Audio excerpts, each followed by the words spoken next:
They're dangerous, tough, mean, and powerful. For nearly a century, trucks have helped build our world. These are the biggest, the best, the fastest.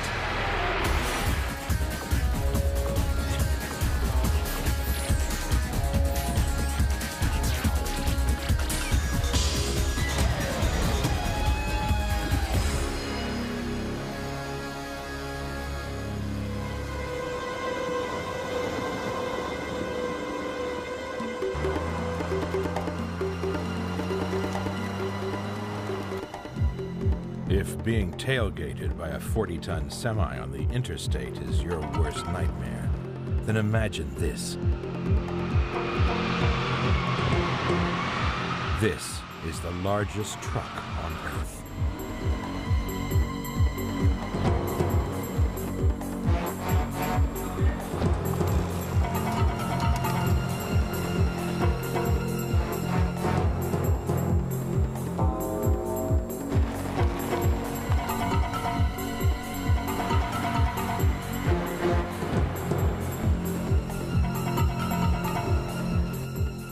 This gigantic dump truck weighs over 200 tons.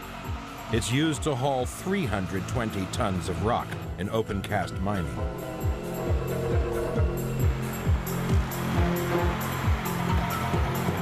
It's 24 feet high and 27 feet wide and carries 1,200 gallons of diesel. It needs power steering because the tires alone are over 12 feet high.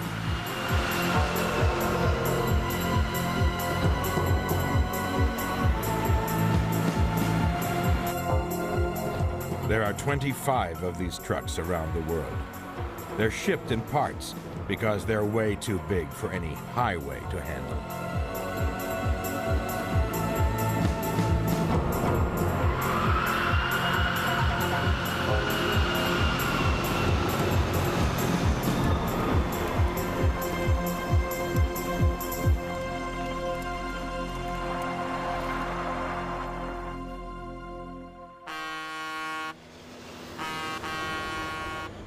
Since the Second World War, over 50 million trucks have been built in the United States alone. Almost all the goods we use are at some stage transported by these giants of the road. Many other trucks work off-highway, each designed for a specific job. They cope with the toughest conditions and the most inhospitable environments. These trucks are the workhorses of industry. They're built to be tough, and they're built to last. But there are people who use trucks for something entirely different.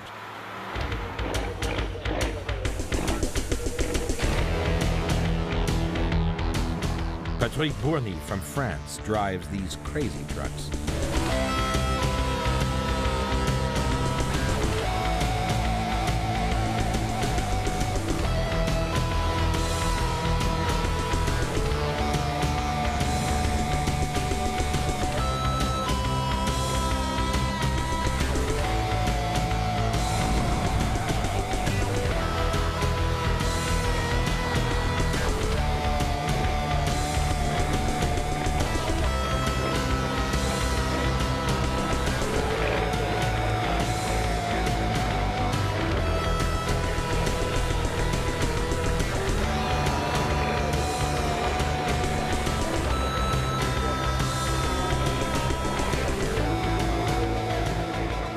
Steve Murty from Britain specializes in a different kind of truck madness.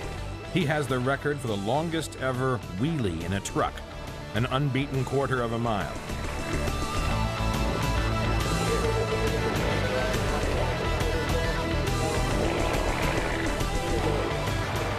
But it's tough to beat your own record.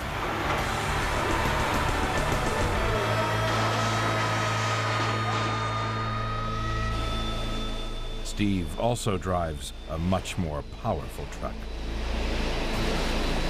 This one has a 24,000 horsepower jet engine. It can reach 150 miles per hour in under a quarter of a mile. It's the fastest truck in Europe. But the fastest truck in the world is the Shockwave. This truck is powered by 3 Pratt & Whitney J48 jet engines, producing an incredible 36,000 horsepower. At full thrust, they develop 4 times more power than an F-14 jet fighter.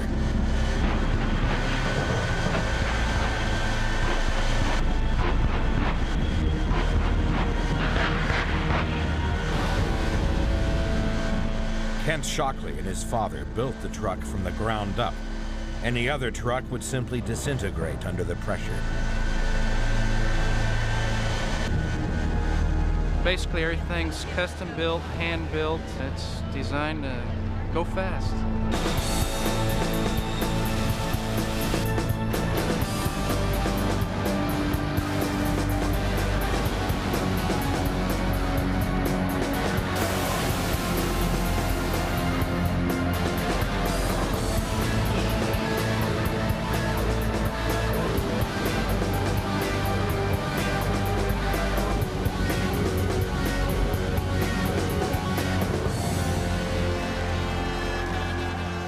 We run this thing 300 miles an hour about 5 times a week, and we've been doing this for 14 years, and I don't think there's another vehicle out there that can do that, has done that, and will ever do that. Shockwave has been engineered to overcome its poor aerodynamics with sheer brute force. It's 300 times more powerful than the average family car.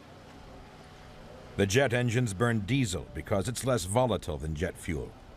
The truck burns 400 gallons every mile.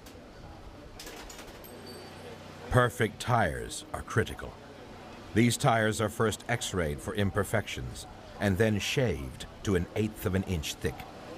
We should take about 80 pounds of rubber off the tire because at 300 miles an hour, the tire's spinning 2,200 RPMs, so we want to take as much weight off the outside of the tire as possible. We don't want to pop a tire at 300 miles an hour. Kent prepares himself for his second run of the day.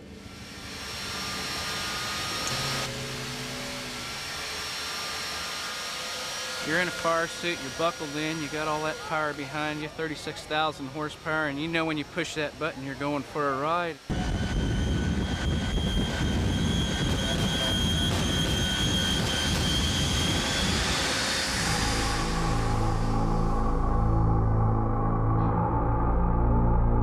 It feels fast is the only way I can describe it.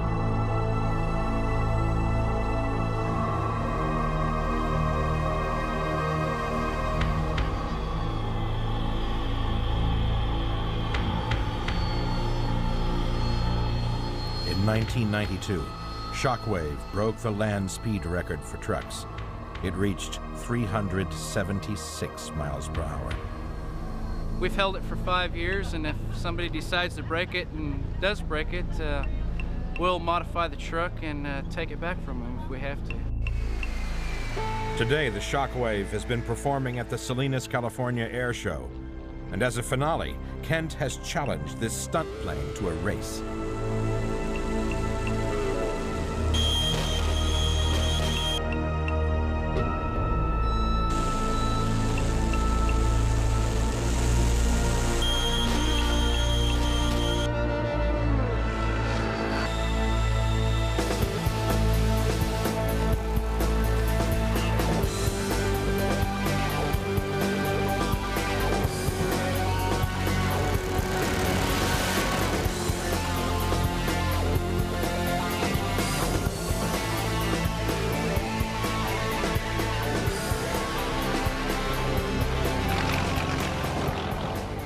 When I put her to bed, which is in the black trailer here, I don't quite give her a kiss, but I give her a little love tap and tell her I'll see you tomorrow.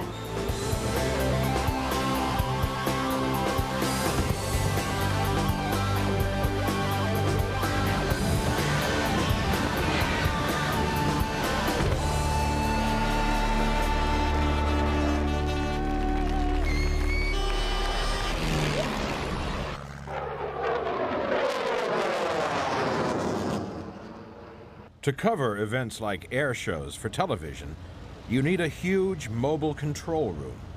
This is the Darth Vader, the most expensive truck and trailer in the world. It's worth $7 million. The 53-foot trailer expands to provide seating for up to 30 technicians who control the latest state-of-the-art digital television equipment. Ready, one, take one. Just hold on one. A little tighter one, just push it in, just push it in. The trailer is pulled by a brand new Kenworth T2000.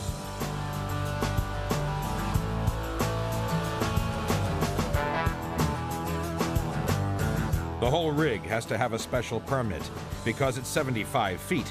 It's 3 feet longer than any other truck on American roads. Also at 45 tons, it needs a skillful driver. The T2000's regular driver is Sam Rackham, and he's very proud of his truck. It's an easy truck to drive. It's a little long, but you get used to it. Some people think it looks like a Dodge truck on steroids, but you know, you live with what you have, and I'm very, very happy with it.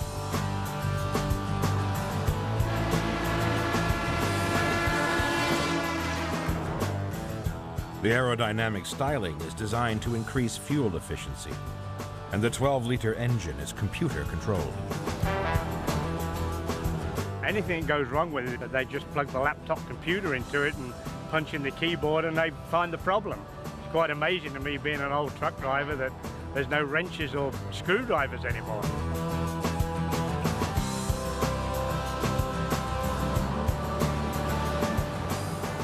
This piece of equipment going down the road draws a lot of attention. Everybody wants to know what it is. They're coming by you and they'll slow down and look at the truck and the trailer and everything. They're really, really attracted to it. Really an eye-catching piece of machinery. I think I've got the best job in the world.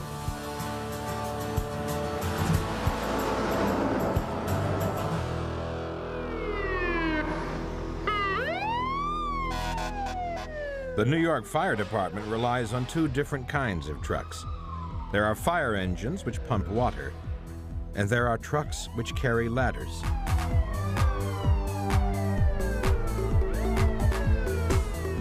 Ladder 5, based in Greenwich Village, Manhattan, is one of the most extreme. It's called a tiller truck. The reason we have a tiller truck in the village is because they have very narrow streets. Despite its size, the truck is the most maneuverable truck we have. It's 54 feet long, but it can make hairpin turns. It can go in and out of traffic. The back can swing out, so instead of clipping, you know, like a hydrant or a parked car, we can swing it out either to the right or left, and it gives us clearance. The tiller man at the back of the truck steers the rear wheels, making sure that they follow the same line as the front of the truck.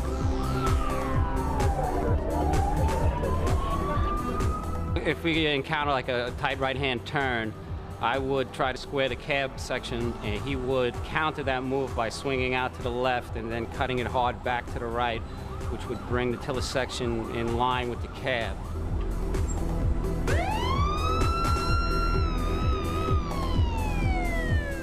Ladder 5 carries a 100-foot ladder. It is manned by a crew of 6 and supervised by a fire officer. Our responsibilities in the truck is to enter, vent, and search. We provide access to the building, we vent the building, and we search for life. We take calculated risks. Of course, there are procedures that we're supposed to follow to ensure our safety, but it's a dangerous job, and sometimes you get hurt.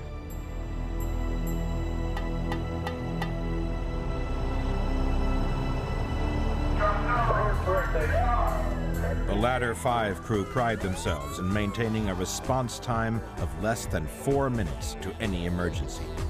To do this, they have to move fast, and that's where the tiller truck excels. The truck makes things seem a lot easier because it's a marvelous machine, actually. It just makes our job a lot more efficient. For this area, there's no substitute.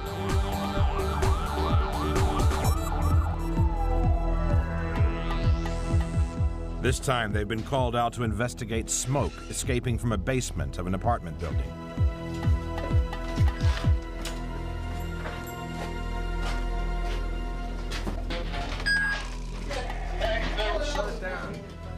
The smoke is coming from an oil-fueled boiler, which has caught fire. They turn off the fuel supply, vent the smoke. Can you slide that over, Chris? This one here?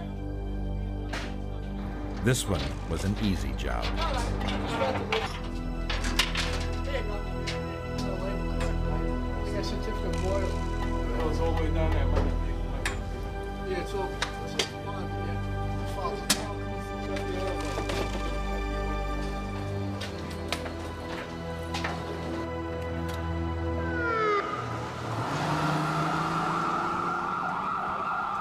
Back in the truck, and there's another call.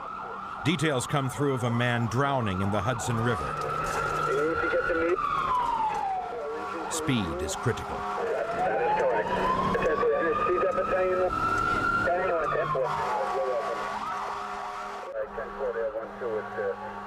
Traffic sometimes is a problem. Sometimes they don't see this big truck. That horns blaring, lights flashing. And sometimes the motorists, they don't yield. They claim they don't see you, so you just got to be careful out there and have your wits about you.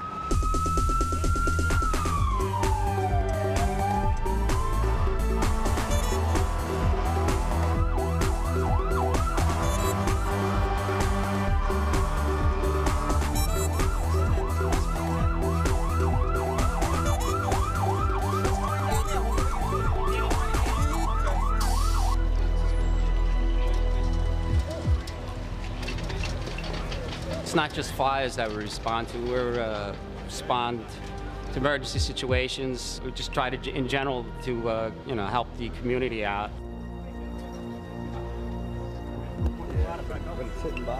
What? This is just hitting the bottom. You guys all right? Yeah, good. Watch your back, watch your back. Ladder coming down. The man is alive and is taken to the hospital. Ladder 5 covers only a square mile, but the tiller truck is called out on average 10 times a day.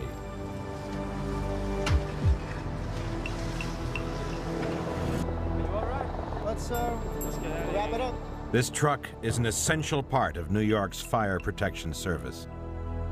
This apparatus is specially designed for working in this community. We can't do without it, so if they gave us something different and said, drive it, I guess we would have to make do, but it would not be the same. If we couldn't have this truck, I would probably put my papers in for retirement.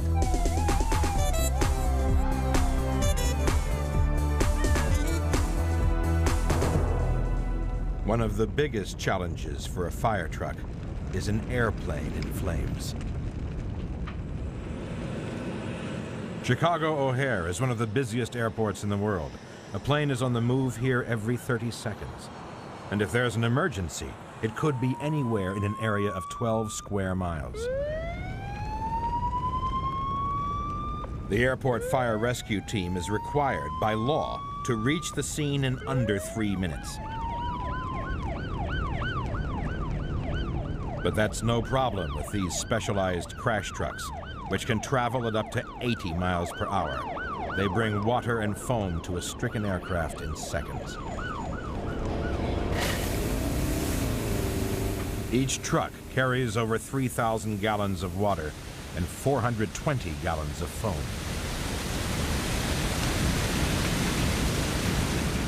The turrets can pump out their entire load in less than 4 minutes.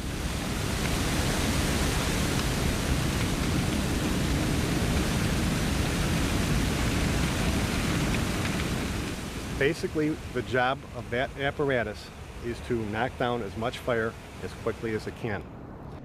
Our main objective, amongst all other things that are happening, is to make sure that anybody that's on that aircraft can escape and not burn up when they get out. They're going to try, first of all, to cut a path to the doors of the aircraft to cover the people that are trying to get out.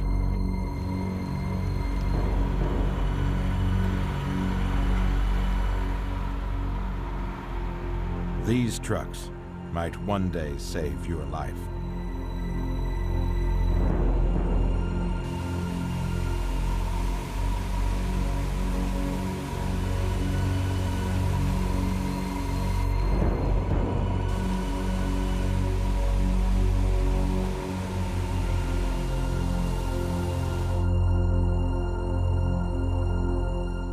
Without all this equipment coming, with all of the water and all of the foam that they carry, without that, we might as well not be here.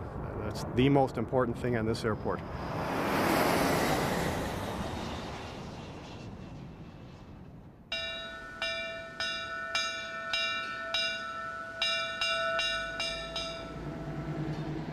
Dennis Jaworski is a dedicated trucker who has become fascinated by the history of trucks. He's built up a collection of over 200 classic vehicles that span almost a century of truck building. As a young boy, 12, 14 years old, my brother and I started collecting old cars. Then in the early 60s, we realized no one was doing anything about the old trucks. So we started a collection of old trucks. Dennis's family has been in the trucking business for over 2 generations. Oh, my mom and dad basically started the business in 1930. My dad would be out doing political stuff, and he would leave the dump truck back home in the gravel bank, and my mother would be loading it by hand. She probably put more loads into that truck than my dad did.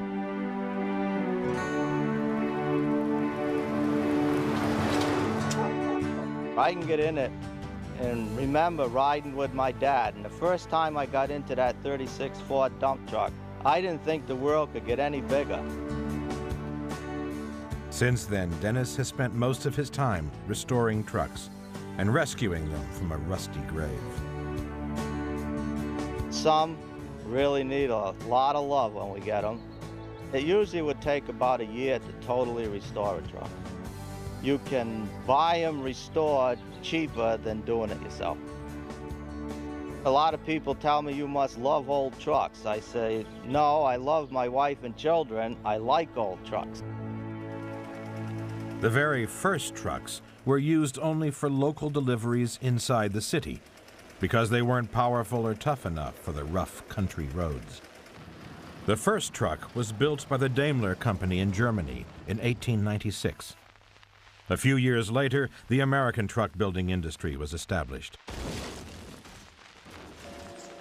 But it wasn't until World War I that the truck really proved its worth. This 1917 Packard is the oldest truck in Dennis Jaworski's collection. It has the original solid rubber tires. Inflatable pneumatic tires, which gave a much more comfortable ride, weren't invented until 1 year later. Dennis prefers driving his 1953 LTL, which he has restored to its original glory. It's a West Coast truck, a lot more fancy than what we have on the East Coast here. I guess they had a lot higher taste out there than us New Englanders had. But Dennis's favorite is this chain drive Mack FK, built in 1932. At the time, chain drive trucks, open cab was going out, but Mack still made these trucks for the die-hard New England contractor that wouldn't give up chain drive and open cab. So that tells you quite a lot about a New Englander. The average thing to do today is when you're done with something, cut it up, scrap it, junk it. These trucks built America, and when you're driving it down the road, you can say, my goodness, this truck might have built this road.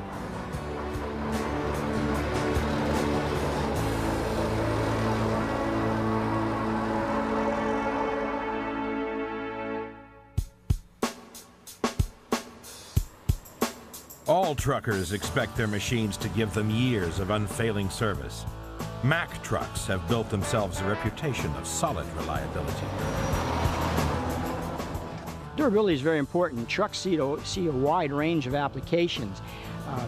We haul 80,000 pounds, in some applications 90, 200 to 300,000 pounds.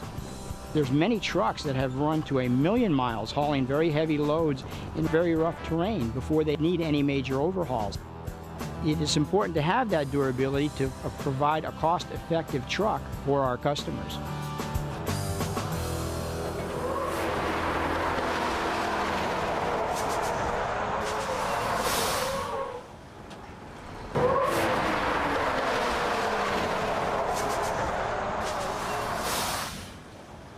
So we do an extensive amount of testing, et cetera, to our vehicles to maintain the durability. This is the chassis bump roll test, which simulates driving down a road at 10 miles per hour, hitting potholes on each alternate wheel. The test lasts 50 hours and is a serious challenge to anything mounted onto the chassis.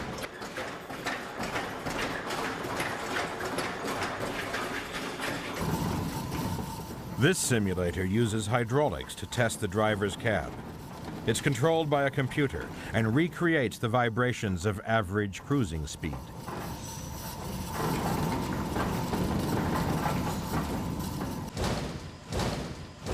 This bump machine simulates the vertical impact that a truck can experience off-road.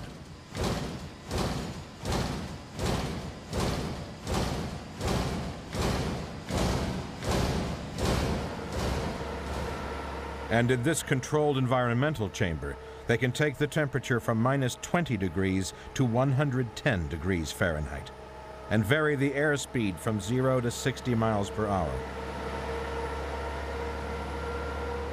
They can simulate anything from the frozen Arctic to the driest desert and test the truck's air conditioning and heating systems in the most hostile conditions.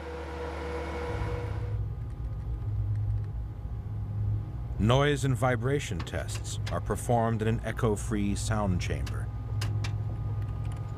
Here they can analyze and then improve the design of the vehicle, and also identify any sources of audible noise which could create driver fatigue. He spends many hours in the vehicle. If you put him in a position where he isn't comfortable, he fatigues earlier. So we have to design a truck that, rides good, handles good. The controls are at a good location for him where he's not straining himself throughout the operation of the vehicle. Finally, the complete truck is put through its paces on the test track.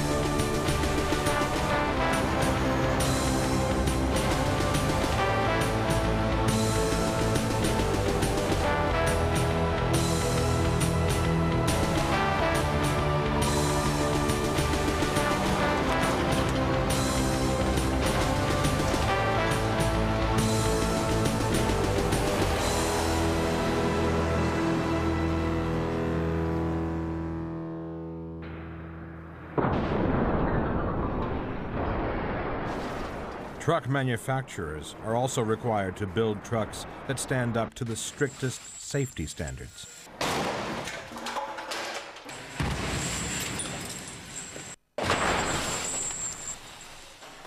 Driver safety is always critical on the road. It's even more so on the racetrack.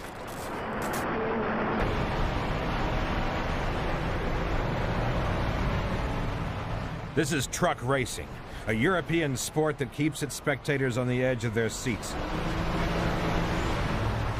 For safety, there's a speed limit of 100 miles per hour, so the skill is in overtaking on the corners. The trucks aren't built specially for racing.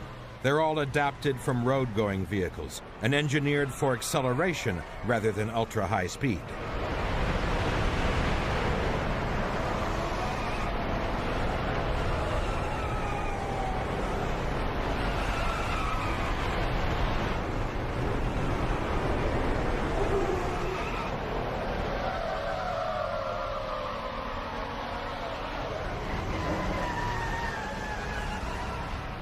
Steve Parrish has been #1 in the World Championships 5 times in the last 7 years, and he's used to the rough and tumble of the racetrack. It isn't as bad as you first think. We have special race roll bars and very stiff chassis, and it actually handles reasonably well. There's still an enormous amount of weight there, and it doesn't do exactly as you ask it, but it's much more precise than you would imagine a truck could possibly be. His truck is a top-of-the-line Mercedes that has been customized for racing. It's basically a 12-litre V6 engine, which in a road truck produces, I think, about 450 horsepower. The technicians and engineers work miracles with it and get it up to something like 1,250 horsepower, and I can tell you that is very, very impressive, not only to watch but to drive. It goes from 0 to 100 in 9.6 seconds.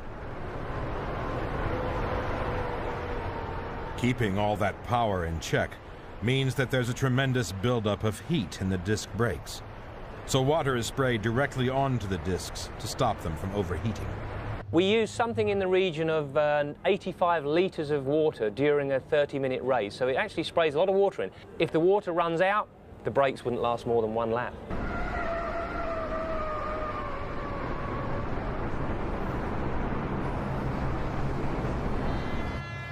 After half an hour's racing, there was only 20 seconds between the finishing time of the first and the last truck. In this qualifying race, Steve has come in 5th, which places him 5th in line for today's final. After each race, the truck is weighed. There's a minimum weight limit of 5 tons to prevent the trucks from being rebuilt with lighter, more expensive metals. Information from each run is downloaded onto a computer. From this, the team can analyze the engine temperature and pressure, the G-forces, the suspension, and of course, Steve's performance around the corners. The teams are given 1 hour to prepare the trucks for the final.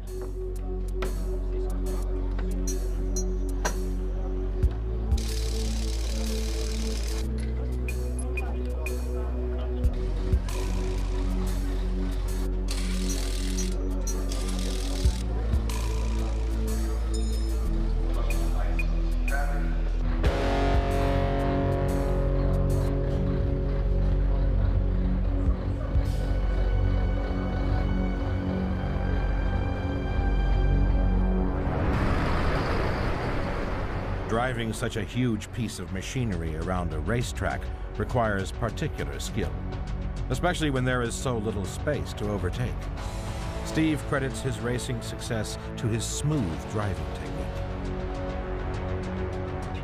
I call it tiptoeing my way round, because if you grab hold of it and start heaving it around, you go nowhere, because there is so much inertia. The tyres get overheated, the brakes get overheated. You really have to be very careful with it.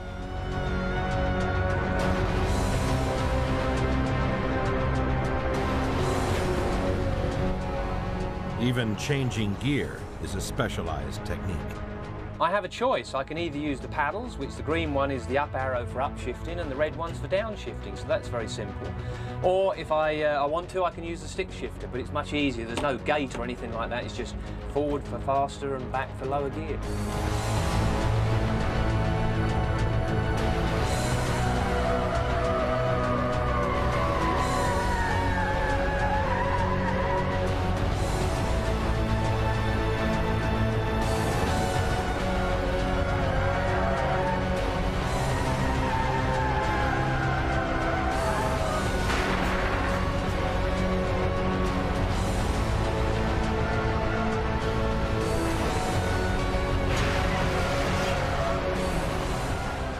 They don't look like they should be going as fast as they are, and it's a 5-ton vehicle that's doing 100 miles an hour sideways through a corner with smoke off the tyres. It's very, very spectacular.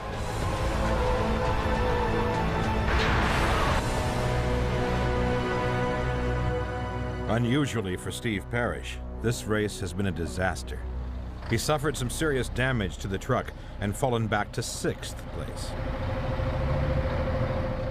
I'm an awfully bad loser.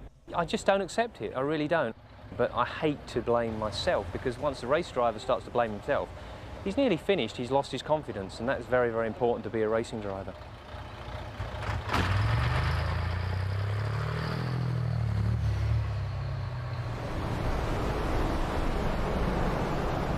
Steve has been racing trucks since the sport began in the early 80s.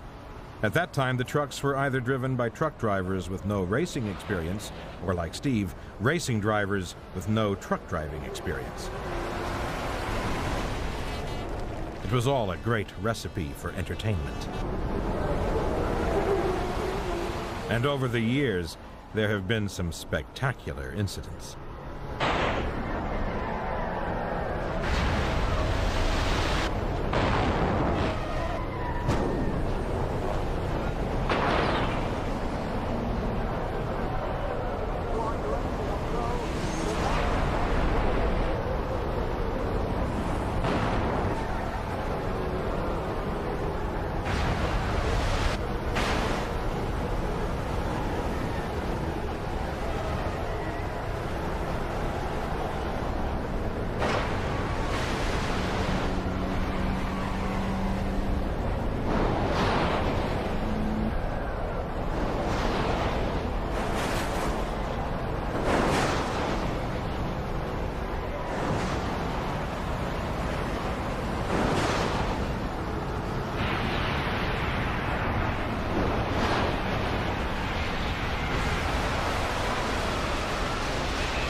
The Dutch also love truck racing.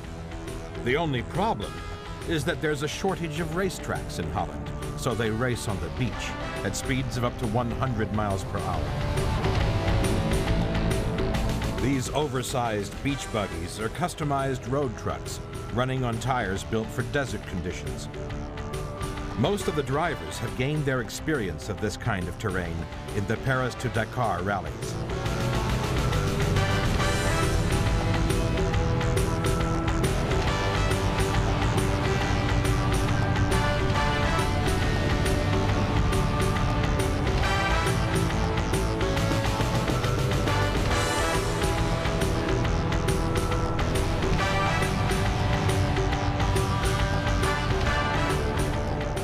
But there is one race that tests a truck like no other. The Baja 1000 is one of the most grueling challenges a truck can face. In this annual race, the contenders have just 24 hours to complete the rugged 1,000-mile course. In 1996, this truck was the largest vehicle ever to run the Baja.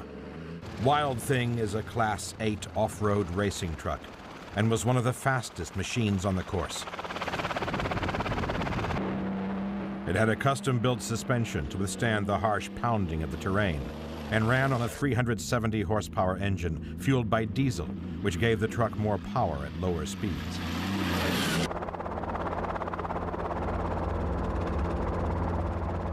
It traveled at speeds of up to 100 miles per hour and overtook 60 other entrants in the first 2 hours.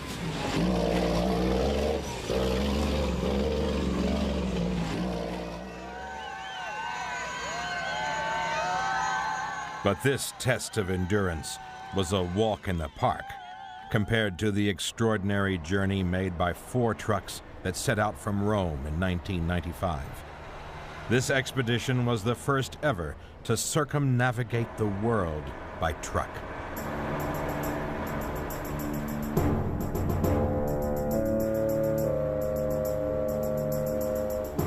The Italian Iveco Truck Company wanted to prove that their trucks could stand the test. Over the harsh winter months, the 4 Turbostar trucks traveled through some of the most inhospitable areas of the world.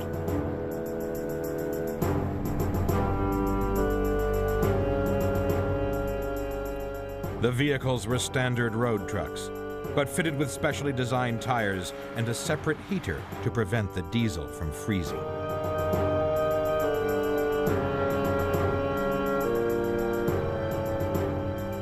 Driving across Siberia, trucks and drivers were subjected to temperatures of minus 40 degrees. It was an epic test of both human and mechanical endurance.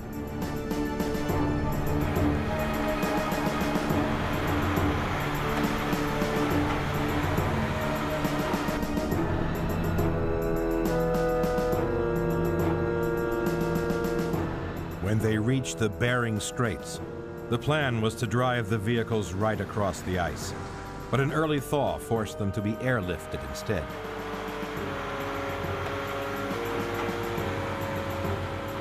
The second half of their journey took them across the Arctic, proving that these trucks were capable of enduring the harshest conditions on Earth.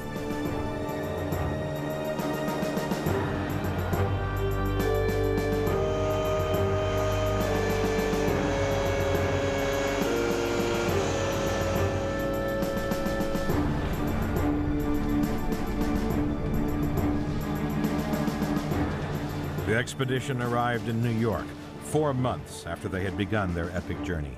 They had traveled 20,000 miles.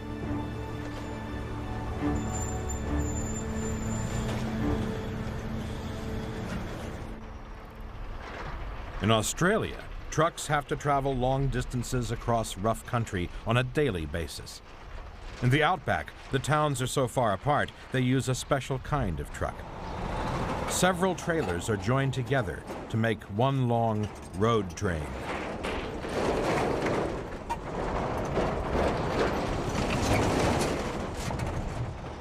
The roads across the outback are straight and empty, perfect for monster vehicles. Here there are few railroads, and only these giant trucks visit the remote mines and farms. Valuable resources are carried by road train from the center of the country to the more populated cities on the coast.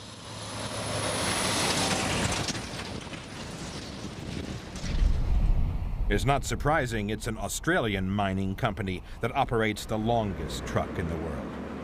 This is the custom-built 3B, affectionately known as the Centipede.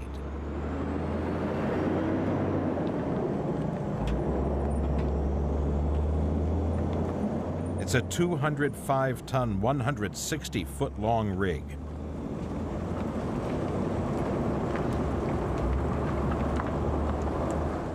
It has an 18-speed gearbox with a 550-horsepower engine and carries over a ton of fuel. It has 110 wheels on 28 axles.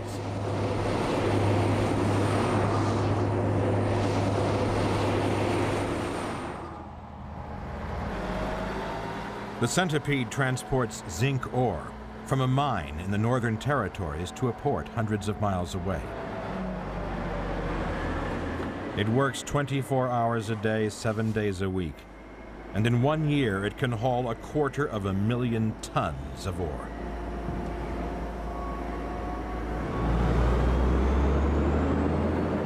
Australians have come to rely heavily on these amazing machines, and there are plans for even longer road trains in the future. The mining company is so pleased with the performance of the Centipede that they have built another one. Now there are 2 identical longest trucks in the world.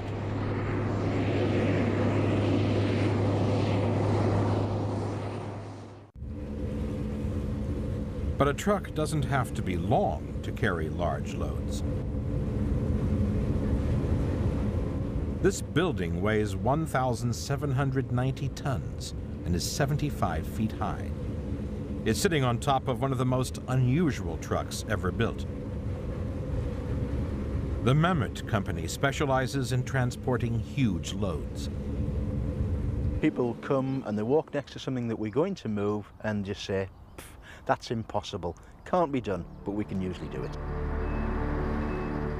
They achieve the impossible by using self-propelled modular transporters.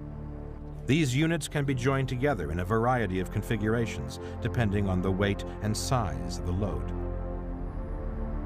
All the wheels can turn 360 degrees, together or separately, so the transporters can drive forward or backwards, sideways, diagonally, even in a circle.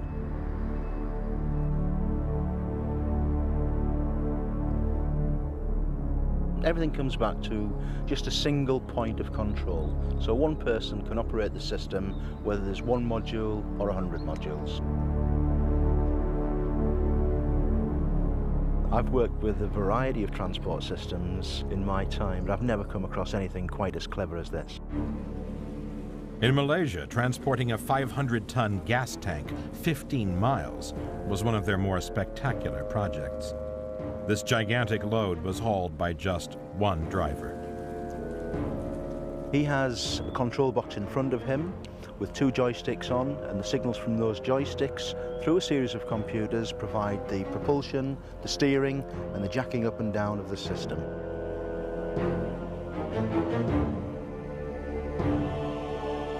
It took a whole day, but the 165-foot-long tank finally reached the port where it was loaded onto a ship. This was big, but they can carry even bigger loads.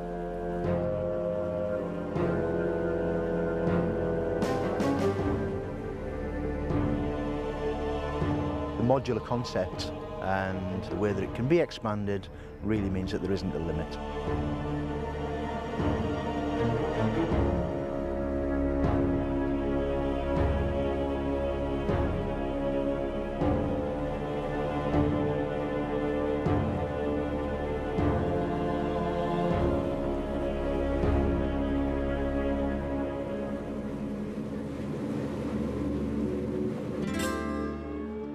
American truckers love their trucks, care for them like sweethearts, and take them to shows to show them off.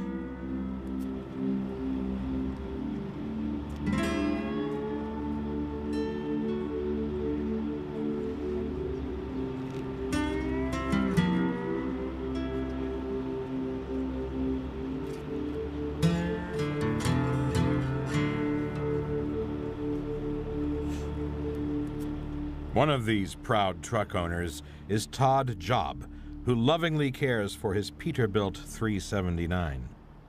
I do this because of the fun, the people that you meet. I want my truck to look shiny. For me, it's just the pride of owning it.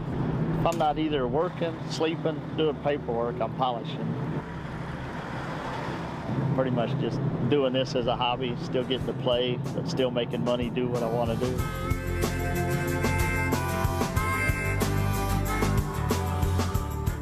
Todd hauls for a private trucking company and travels thousands of miles in his truck. What I like about trucking the most is the freedom, not somebody looking over your shoulders. You get to do what you want to do as long as you make your deliveries and pickups on time. Right now, I'm having a lot of fun. Todd's tender, loving care for his truck finally paid off this year. He won the biggest truck honor there is, Best of Show at the Shell Super Rig Contest. I was very excited. One of the goals I had when I started doing the truck was to get on the Shell Super Rig calendar. Trying to make a name, get my truck known. It's starting to come around.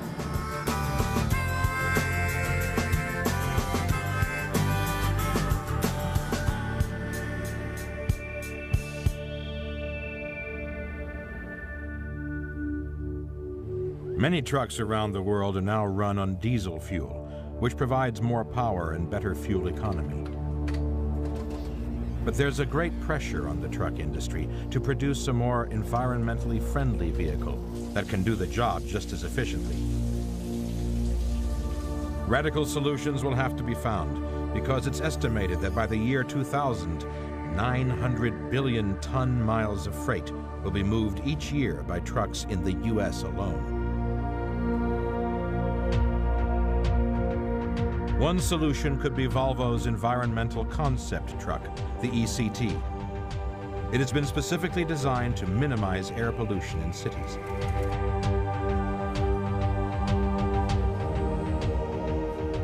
It's powered by a gas turbine, like a helicopter, which in turn drives an electric motor. When only minimum power is required, all surplus energy is diverted to batteries for storage.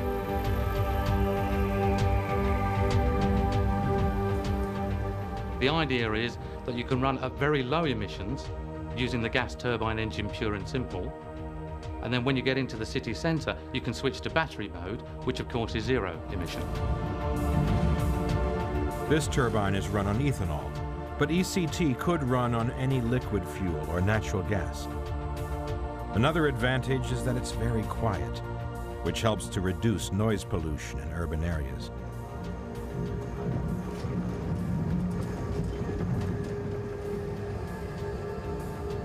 It's almost like a spacecraft because you just get the whine of the engine going through. You don't get any of the normal noise you would expect with an engine and a gearbox from today's conventional truck.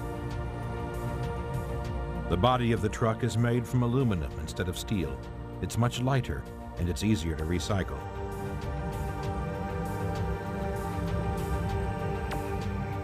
The ECT also has front and rear wheel steering, which allows for easy handling.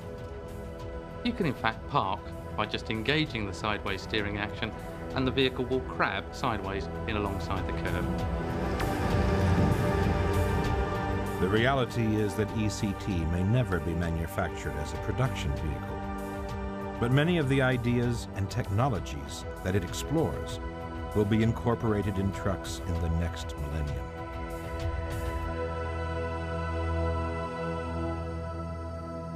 Although the design of the truck may change over time, it will always be an indispensable workhorse. Tough, reliable, durable, and strong enough to move mountains.